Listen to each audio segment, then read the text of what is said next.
Hi everyone. I guess the third time is a charm.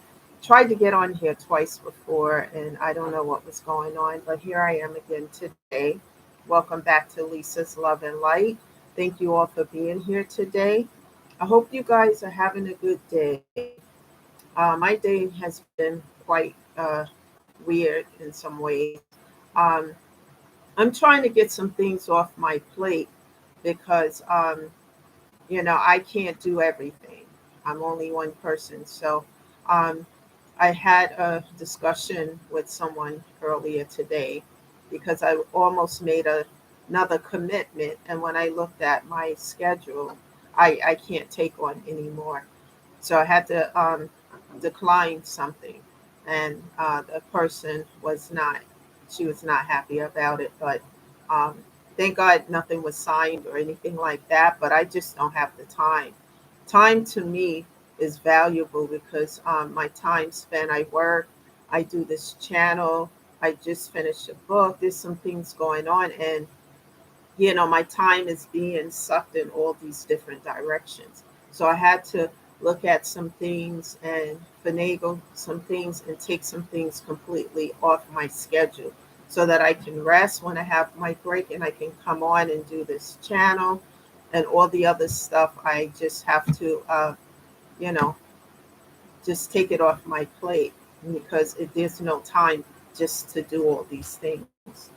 So, with that being said, I was out on my way to this particular place, and then I found a parking spot, right? Well, this guy was coming out, and as he was backing out to come out of the parking spot, he almost hit my car, and I blew the horn at him to stop, you know.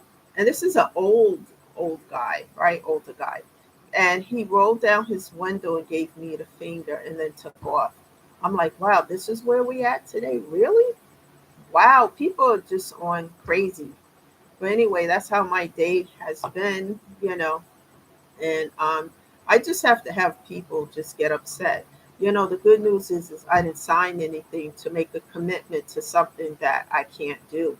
And it's not fair to myself or the parties involved to try to sign up for something that I know I don't have the time to do. But with that being said, it takes some things off my plate, but not everything. So, guys, I hope you guys having a good day and that you've had a good day, e- even though the day is not over as of yet. But I hope things are going well and keep showing up here. Invite your friends, and invite others, especially those who are going through grief and, you know, um, a lot of other issues. Have them show up on the channel right here. I can't ever tell you for sure what time I'm going to be here. But if you subscribe to the channel, you will always get a notification as to when I'm on live. So, invite others and thank you for subscribing to the channel as well. So, this topic of discussion today is when a past wants to return. You know, um, I had to think about that because a lot of, not a lot, but a few people from the past that I've closed the door to, block, cut off, and delete because I can't come to an agreement or compromise with them just because it's their way or the highway. And no one's going to tell me it's their way or the highway because I'm going to cut off, block, and delete. Whether it's family, whether it's a friendship, you know, whether it's a business setting or etc. There's got to be some give and take. Anything in life, whether it's marriage, I've never been married, but relationships of any kind, there's got to be some compromise. And when somebody wants things 100% their way, well, it's my way or the highway type of attitude, that's very, very narcissistic. And I just close the door, cut off, block, and delete. I have no patience or time for it. I have zero tolerance for it. So when I think about a few others who are trying to return from the past with that narcissistic setting, I just don't unblock or undelete or invite people back because like I said in prior videos, I try. I'm not perfect. I have my issues just like everybody else, but I try to, I take accountability for anything that I do.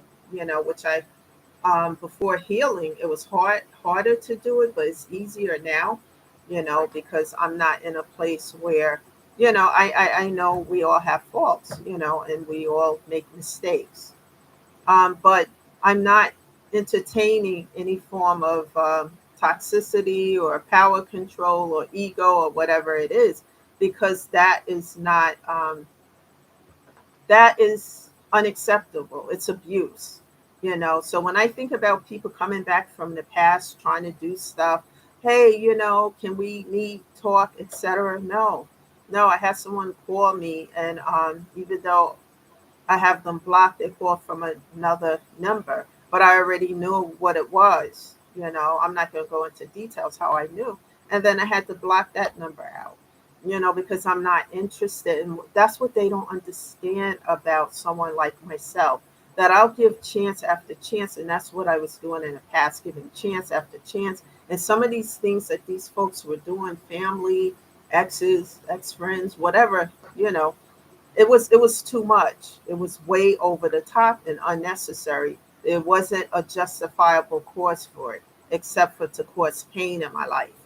And over again. And when I would give a chance again, they would do something worse than the first time.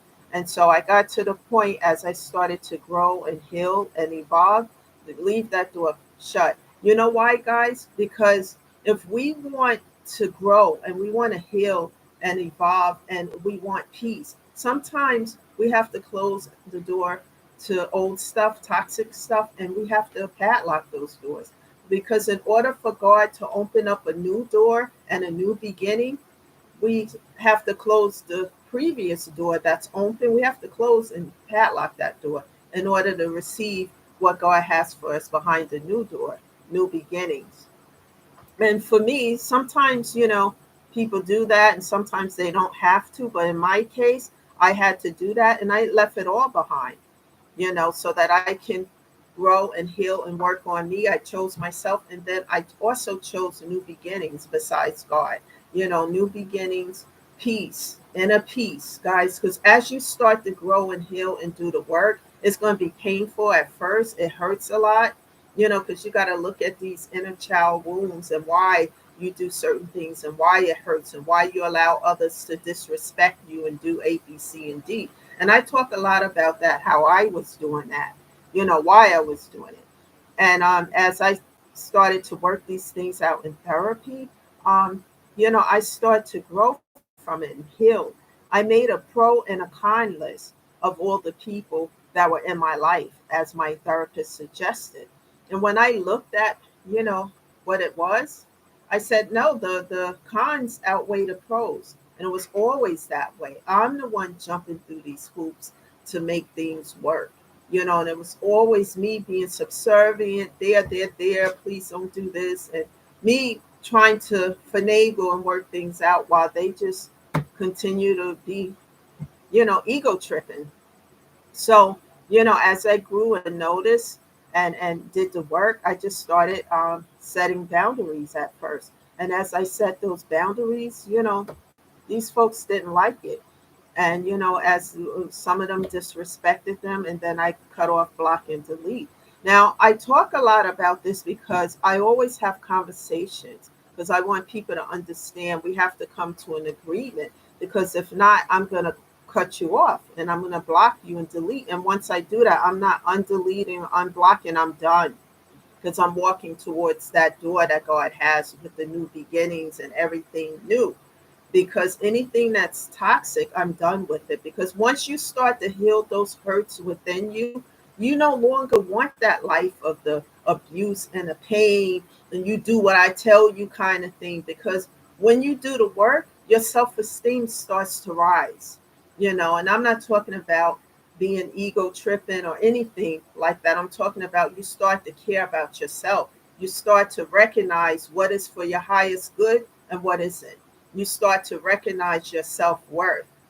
You know what you know what you're worth when it comes to anyone in your life. And when people are disrespecting you and doing the most and the worst, you know you don't deserve that. So you set boundaries. And when these individuals don't like, of course, they don't like the boundaries, but when they start stepping over the boundaries, that's when I start closing doors permanently because they're showing me who they are. The mask has fallen off and they're showing their true colors. And I don't entertain that anymore, because as you heal those things, you move on. Like I always say, people, life is a um, situations and people come into your life for a reason, a season, a lifetime, or a lesson.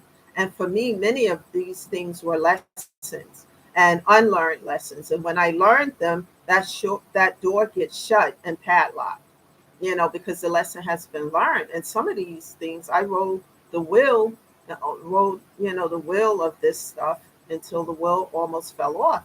And it was a lot of pain involved. So as I learned, I started to get better. And as you get better, you want to take care of yourself. You want to make sure your health is good, your physical and mental. Because without those things, you can't help yourself or anybody or anything around you. So as you continue to do this step by step by step, some days you're going to be like, yeah, you don't feel like doing anything. And then the next day you get up, you keep going. The key factor is never to give up on yourself. Self investment is the best thing out here. Because when you start to acquire inner peace, nobody can take that from you. When you build a relationship with God, like I said, you don't have to sit in a church every week to have a relationship with God. You can build on that. And when he see you trying and you putting forth the effort, he's going to be right there, taking steps on your behalf. And I know what I'm saying because I've seen miracles that happen that only God can perform. Something that happened not too long ago is only God can do this. It was never going to turn out that way, and it's because also he sees I'm putting in the effort and that I'm keeping the vows that I made. Some days things get sloppy and all over the place, but I still keep the vows that I made because that's what I said I would do. And I don't play with God. And this is what's keeping me afloat. And all that other toxicity and negative stuff doesn't matter because God got my back. And if God is for me, then who can be against me? They can throw stones, they can say whatever. I transmute and give that to God and say, God, if it's too much to bear, God takes that on his shoulders and he give it right back to those who sent it out, because it belongs to them. It's not my energy. So keep your space and your energy positive as much as you can. Because as you do that, you're going to feel better. Because it's like carrying a ton of bricks on your back trying to get up a hill. When you throw those bricks off, you can walk up that hill with no problem. That's what toxicity feel like, a ton of bricks. And it lowers your self-esteem until you can't get no lower to the ground. And then when you get rid of it and you start working on yourself to heal all that pain and all that, you know, uncomfortable feeling, you start to feel better and then you do better. And you never want to go back to that place again of toxicity and pain. You just want to embrace new beginnings because I promise you, there's good things out there. You just have to go towards them and not go backwards. Remember, we all want to get to a place of inner peace where we are in peace and not broken down and in pieces. That's the message today, guys. I have to go now at this time, but I wanted to be on here because I want to encourage you to love yourself, to be the best version of yourself, and keep moving. And you're going to see the results. Thank you for being here, and I'll see you guys again tomorrow. I can't give you a time, but I can tell you that if you subscribe, you will know when I'm on because you'll get a notification. Thank you, guys. Be safe out there and have a great day, and I'll see you tomorrow. Bye for now.